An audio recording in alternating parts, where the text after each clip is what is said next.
What's up, guys? This is Étienne Lenoir, and today we'll be doing something a bit different. We'll be covering Frostpunk's entire timeline, history, and all the events that led up to the year 1886.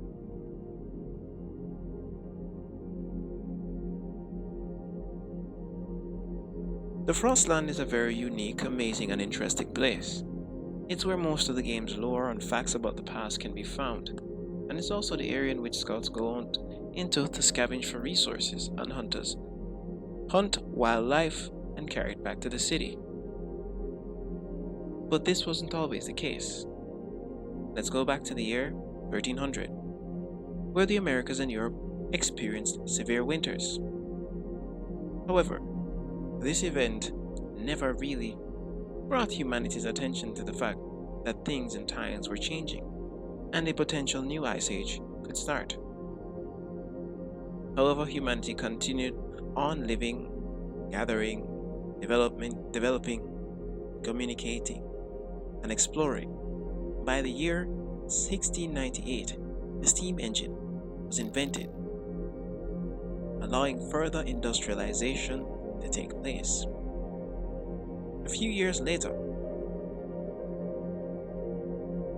or even more, I might say, in the year 1804, the first snow hurricane was recorded, and following that, 1840, 10 years later, the locomotive was created.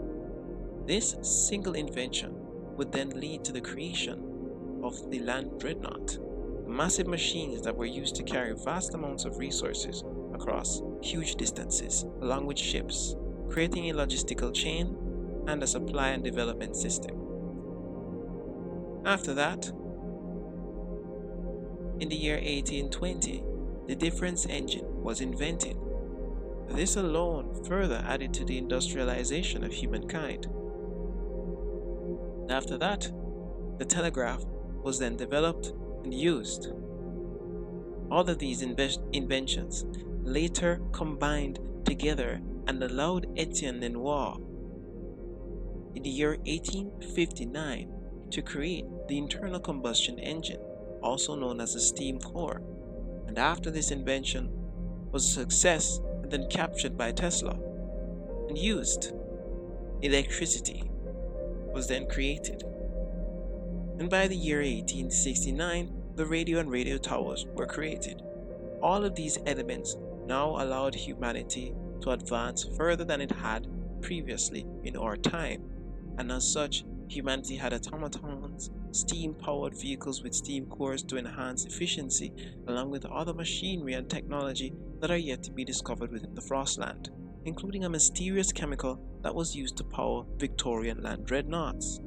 However, things started to change for the worse, and the British Empire had to exhaust all of its resources to save humanity. This D-Day, or this Doomsday, occurred in the year 1886, when nature and the environment was unable to recover from declining weather conditions and declining temperatures. As such, snow hurricanes, volcanic eruptions, human activity, and nature unable to recover from the pressure caused a deep freeze to take place. And within that summer, or within that time, the following year after, winter did not end. And this is what we know of the Frostpunk timeline. I will see you in the next one.